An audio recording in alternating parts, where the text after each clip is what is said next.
It wasn't too long ago when the Ball brothers were the brightest stars in basketball media. Before Mikey Williams and Bronny James, these three brothers were perhaps the biggest names in high school basketball. And it wasn't because of their dad, who's the GOAT. No, but maybe that played a factor into it. Led by the oldest brother Lonzo, the three brothers, along with two of their friends, were starters on the best high school basketball team in the nation. They always put on a show. Lonzo was ranked number 4 in the nation, going to UCLA, and fans were also entertained by the flashy little 14-year-old with a big blonde mohawk. He displayed a nonchalant, cocky, and confident attitude on the court that he could very well back up with his skills.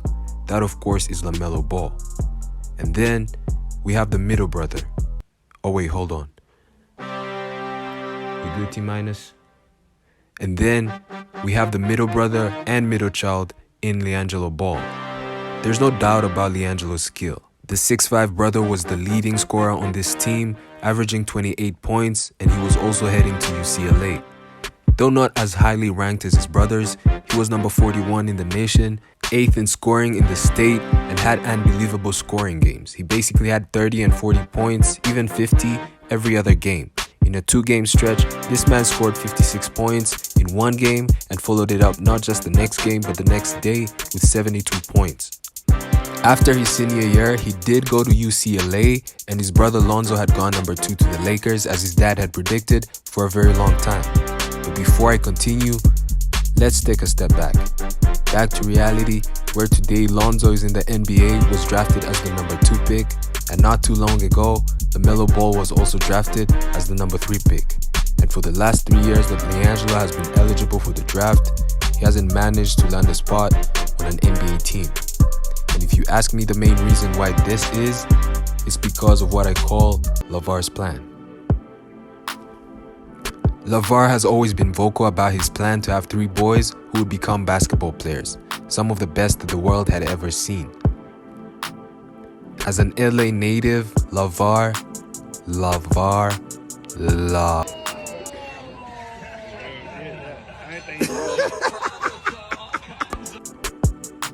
LaVar was also vocal about how his sons would play for the Lakers, and Lonzo was showing out in college as one of the best players, leading the nation in assists, and it just so happened that the Lakers had the 2nd pick in the draft, which allowed LaVar to preach his message even more. Exactly. You still drafted number 1. Exactly. Yes, he's going to be drafted by the Lakers. I already know this. I know this stuff before it even happened. You guys are still shocked. When we met, he told me that we were going to get married and have boys, because he only makes boys, of course. Everything is a plan for me picking my woman. Tina's an athletic woman. I'm an athletic man. It's all lined up. Our last name is Ball. Holla at your man, girl. I said once I have my boys, I'm gonna have them close together. We only need 3. 1 on each lane and 1 down the middle. He even added, saying that if the Lakers didn't draft his other boys, Lonzo would leave the Lakers. And perhaps because his plan and his vision seemed to be coming to life through Lonzo, we became tolerant of some of his actions and comments that probably shouldn't have been tolerated. Comments like how Lonzo was already better than Steph Curry before he even got drafted, how UCLA lost because Lonzo had slow white guys as teammates, and how LaVar could beat Michael Jordan one-on-one, even though that may actually be true.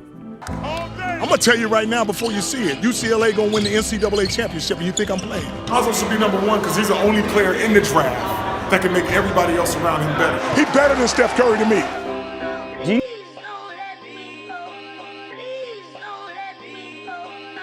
It's really unclear why he was saying such things, but all signs point towards the brand that he had built from the fame and success that his sons were getting. The Big Baller brand. The same brand seemed to take LaVar's attention away from his sons' basketball careers and more to the money that was coming in. Although this affected Lonzo once he got to the league, as he was being targeted by the media and other NBA players, and LaMelo as well, who lost his college eligibility, no one suffered from this plan as much as Liangelo. I said when the video began that it's the main reason he's not in the NBA, but I just can't skip over the other reasons that led to this.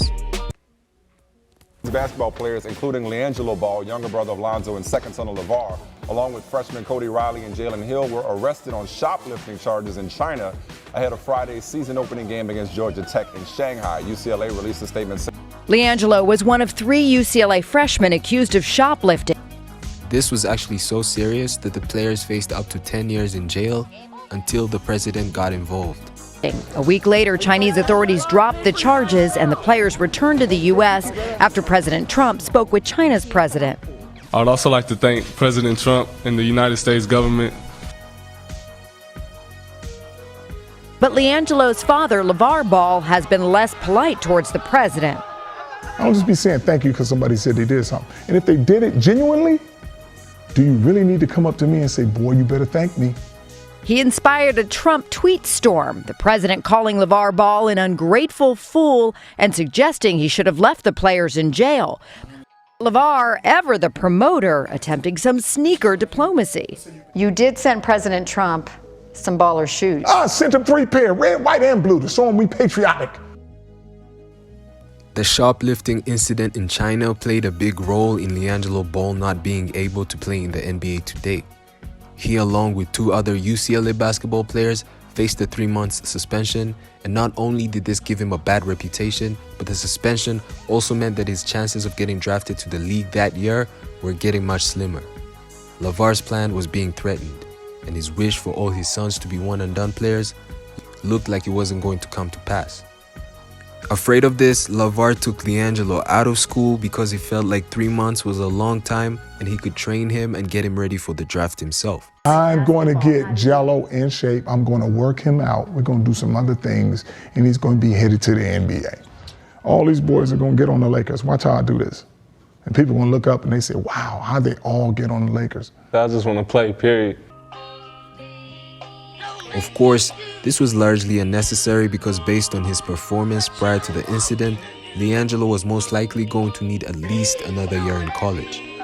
His teammates who were suspended along with him, Cody Riley and Jalen Hill, are still playing college basketball, and that incident is very much behind them. LeVar's plan to make all his sons one and done resulted in him taking Jello and Melo overseas to Lithuania, where Liangelo was having similar games to those he had in high school. 40 points, 60 points, and a 70-point game which came shortly before he declared for the NBA draft. But it didn't impress scouts because the time spent in Lithuania seemed to be another marketing scheme for the Big Baller brand. And it can be seen from the media coverage, the logo behind the team uniforms, even referee uniforms, and of course, LeVar Ball as head coach.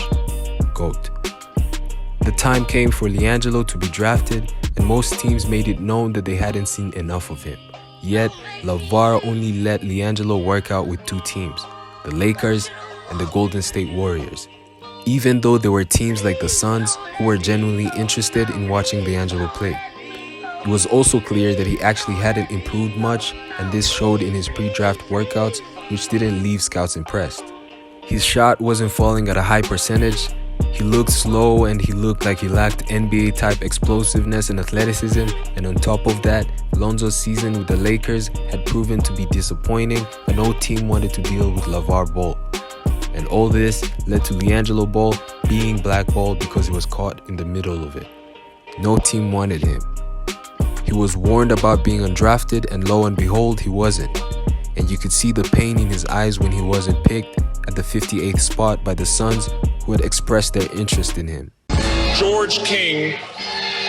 The Suns have to be feeling pretty good about things after tonight. That's the game. Just got to start touching base with everybody about Summer League. That's first thing now. The Lakers is doing their Summer League right now, like as soon as the last pick goes. Before the last pick, fans were screaming this.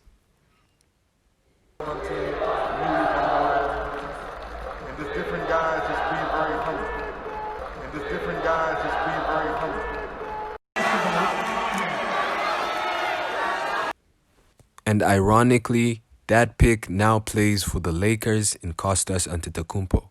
His last chance at the NBA during that time would have been the Summer League. And the Lakers dropped him, and this tweet from ESPN's Ramona Shelburne summed up everything. It read, The Lakers officially informed Liangelo Ball that he will not be on their summer league team last night. They were determined to make this a basketball decision, but as one source put it, obviously there's more to it than basketball. In other words, the LeVar effect was real. After this, it became evident that Liangelo has suffered a lot from LeVar's plan, and the NBA was beginning to look far from his grasp. And the doubts were now being shared by LeVar Ball as well.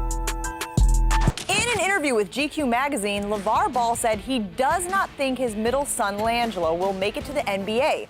LeVar saying, "I told my boys one of them wasn't going to make it because if you've got three, only one, maybe two, is making it to the NBA." Is LeVar coming to his senses, Stephen A?